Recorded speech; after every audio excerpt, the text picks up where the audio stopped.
What's up with it, y'all? YouTube and the likes of the rest of yous. This is TW, aka Quack Roof, aka to the ladies, dream come true. But nah, for real. Let's get to it. I just seen the most horrible display of black excellence on Sonetta with the quote unquote Moore by the name of Roy Bay. First off, he's a bogus Moor. He didn't come through the Moor Science Temple of America. And I mean, I can't respect that. For one reason, because it's just like somebody picking up a bandana that happens to be blue, but then calls himself a blood.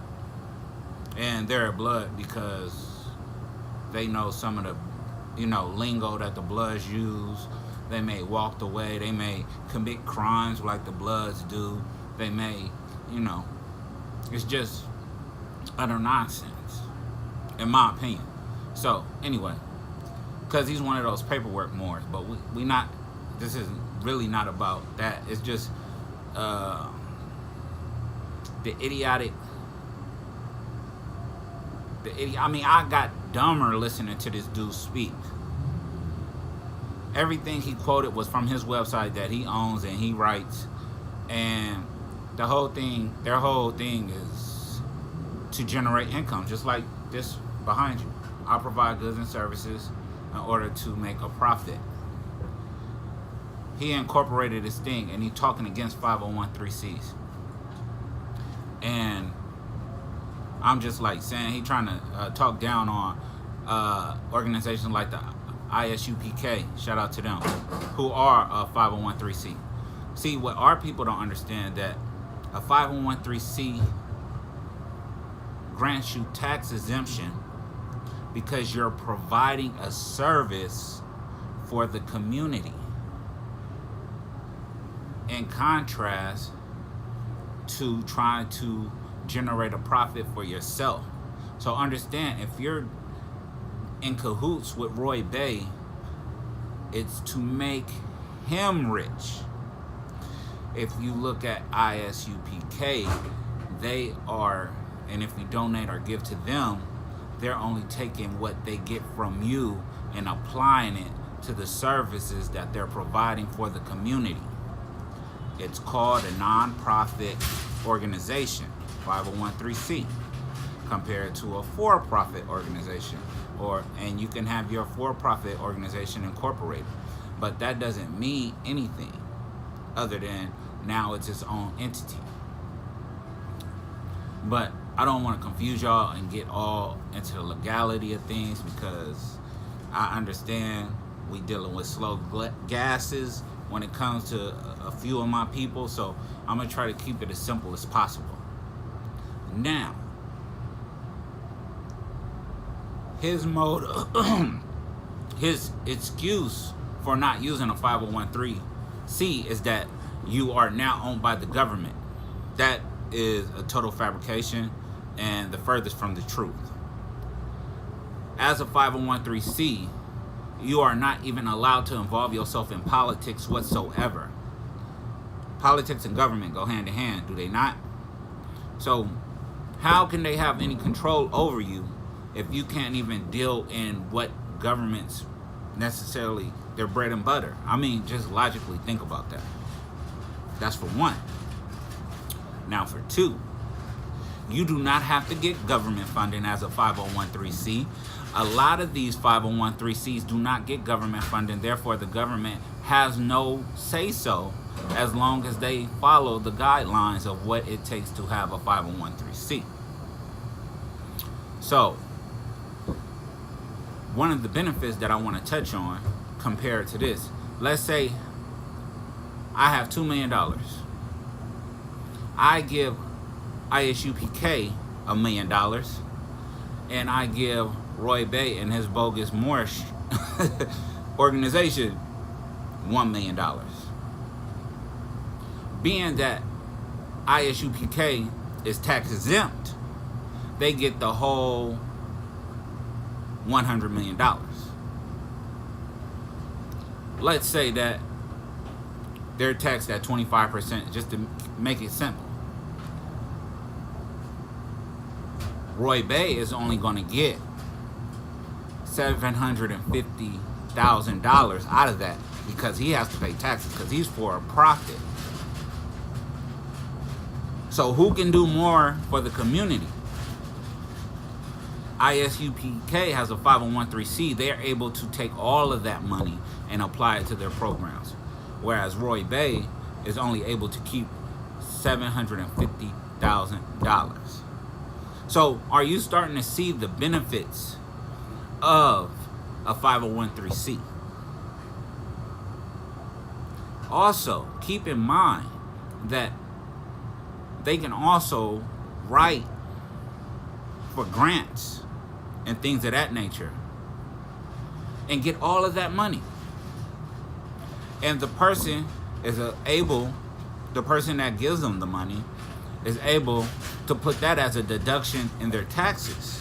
Whereas if somebody donated to a for-profit organization, they will not be able to put that as a deduction for their next tax return. So do you see why people give to 501(c)(3)s? And once again, you do not have to get governmentally funded at all and still be a 501(c)(3). The government can't tell you what to do because the government is not taking any of the responsibility if you fail, just like in a for-profit business.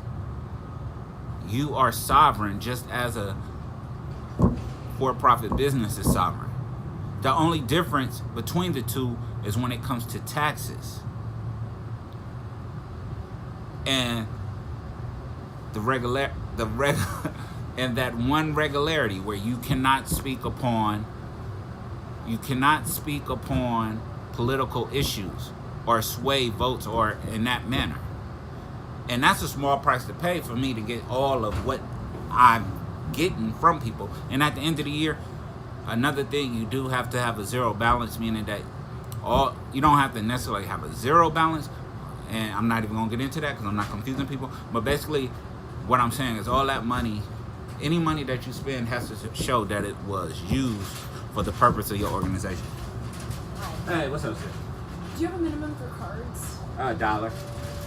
I just want to get a Diet Coke, but it just All right. wasn't out of cash. No worries. Okay, thank you. I was like, shit. Hey. So you want a diet? Yes, please. All right. $1. Thank you. Sorry about that. No worries. Eat.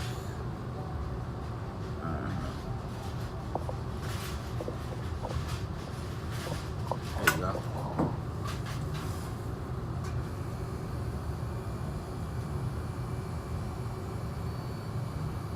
Approved. Okay, Yay. cheers. Thank you. Appreciate you. Have a good one. All right, you too.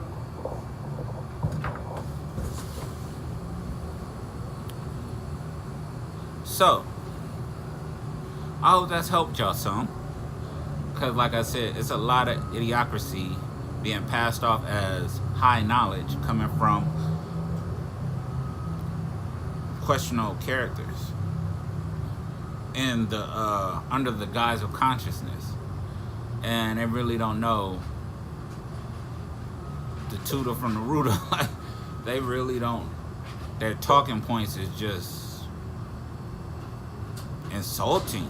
But at the same time, you gotta understand, not everybody on the level. And, you know, some people are gonna be misled and are misled to only wake up and realize that they gotta put forth an effort in order to improve themselves so that they're not easily swayed into ignorance. But that's all I wanted to say, really. You know, I'm not gonna kick a dead horse, or I'm not gonna beat a brother up for his hustle. You know what I'm saying? I understand we all gotta pay the bills, we all gotta provide for our families. You know, some people just don't do what's right in order to, you know, accomplish those goals. And I'm not one to judge, you know, at the end of the day, to each their own. But for those who want to know, definitely subscribe. Shout out to everybody that's doing something. Shout out to the real Moors, the MSTA, the Temple Moors, the ones who went through it the right way, paid their dues or paid their initiation fee and got the knowledge the right way, went through the ceremonies and the rituals according to the way it's supposed to be done. Shout out to y'all. Shout out to you bogus Moors. Keep pushing that paperwork and you're going to see more and more of us shun you and turn our backs to you because we know you pushing BS. With that, man, stay straight, y'all. I mean, do the best you can with what you got. All we have is the working tools that we're provided with. Nobody's asking everybody to be a scholar, but just be wise enough not to be misled from the true path that the Most High has set in front of us. So, oh yeah, I gotta let y'all know, ain't no game like Frisco game. And at the end of the day, if y'all got any questions about anything I say or can I prove anything, I definitely can. I'm a very highly intelligent brother who has been on pretty much all walks of life. I've been involved in some things that I'm not too proud of, and I had an awakening when my daughter was born. So around, I think 2021, I changed my life for the better, in my eyes. And not that I'm not who I was, I just matured from, making decisions like I would have back then. And I think I got help along the way in order to be that. And, we could talk on it more if y'all have questions. I said I was going to get off this thing, but yeah, let's keep it lit. Let's tread lightly so that we aren't noticed and we accomplish all we need to accomplish as a people, as a group, as a community, as a collective. Because all love and all power to the people.